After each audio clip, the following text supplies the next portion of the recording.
তো finally megastar Shakib খানের Dhaka capital দল তো ওভারের জন্য আবারও হেরে গেল নির্লজ্জর মতো।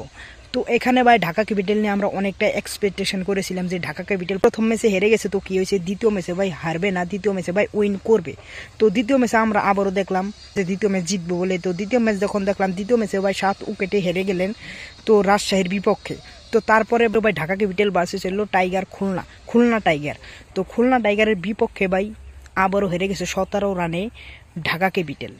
ভাই অনেক হতাশাজনক করছে। তো ওই ঢাকা ক্যাপিটাল কেন এত বারে বারে হারে, ম্যানেজমেন্টের দোষ না এখানে কোনো প্লেয়ারের দোষ, তো সেই বিষয়ে তোমাদেরকে কথা বলবো। তো হয়ে গেছে আমি সফর। তো প্রথমে যদি বলি মেগাস্টার শাকিব খান একটা বিপিএল এর টিম কিনছে, তো ওই টিমের নাম হলো ঢাকা ক্যাপিটাল। তো ওই ঢাকা ক্যাপিটালের যেটা হাইপ, যেটা ফেসবুক পেজ ভাই 3 লাখের উপরে ফলোয়ার অলরেডি কমপ্লিট হয়ে গেছে মাত্র এখানে মেগাস্টার শাকিব খানের দল বলি। তো এত বড় একটা দল, এত বড় একটা হিউজ ফ্যান ফলোয়ার, তো সেই দলে ভাই বারবার আমাদেরকে হতাশা করতেছে। তো এটা ভাই 1 নম্বরে ম্যানেজমেন্টের দোষ।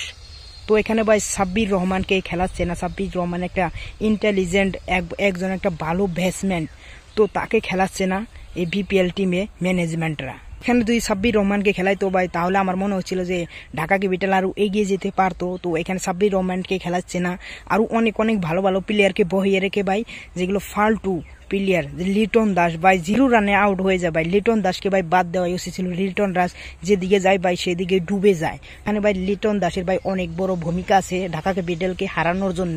তো এখানে মেগাস্টার শাকিব খান অনেক আশা করে একটা টিম কিনছিল যে প্রথমবার ভাই জিতবে, যে হিসাব করে প্রথমে যে ঢাকা ক্যাপিটালের খেলা দেখে ভাই যেটা হতাশা হয়েছিলেন, যে আমরা ক্যামেরায় দেখছি মেগাস্টার শাকিব খানকে, তো ওইটা দেখে ভাই আমরা ইমোশনাল হয়ে গেছিলাম।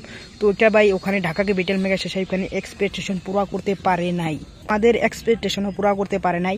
লাগাতার 3 ম্যাচ হেরে গেল ঢাকা ক্যাপিটাল নির্লজ্জর মতো, 3বার হেরে গেল। তো আমরা আবারও দেখবো, কারণ এখানে মেগাস্টার শাকিব খান আছে, তো আবারও দেখবো যে আবারও কি হেরে যাবে না জিতবে সেটা পরের কথা। কিন্তু আবারও আমরা আশা রাখতে পারি যে ঢাকা ক্যাপিটাল জিতবে, মেগাস্টার শাকিব খানের মুখে আবারও হাসি আসবে। এখান থেকে বারবার যদি ঢাকা ক্যাপিটাল জিতে তাহলে কামব্যাক এটা আসতে পারে। ওভারঅল যে 3 ম্যাচ দেখলাম, তো এই 3 ম্যাচে ভাই অনেকটাই হতাশা করছে ঢাকা ক্যাপিটালে এবং ঢাকা ক্যাপিটালের ম্যানেজমেন্টে। তো ভাই অনেকটাই হতাশা করছে লাগাতার। তো আর তোমাদের কি মতামত প্লিজ তোমরা কমেন্ট করবে যে ঢাকা ক্যাপিটাল কি আবারও জিততে পারবে, আর কার জন্য ঢাকা ক্যাপিটালের সাপোর্ট করো, মেগাস্টার শাকিব খানের জন্য না বিপিএল এর জন্য? তো এটা অবশ্যই বলবে। আর বাইরে থেকে একটা আওয়াজ আসতে পারে, কারণ আমি বাড়ি থেকে প্রায় 350 কিলোমিটার দূরে এখানে আসছি। তো এখান থেকে আমার যেতে অনেকটাই লেট হবে, তো প্লিজ মাইন্ড করো না, আর আমার সঙ্গেই থেকেও।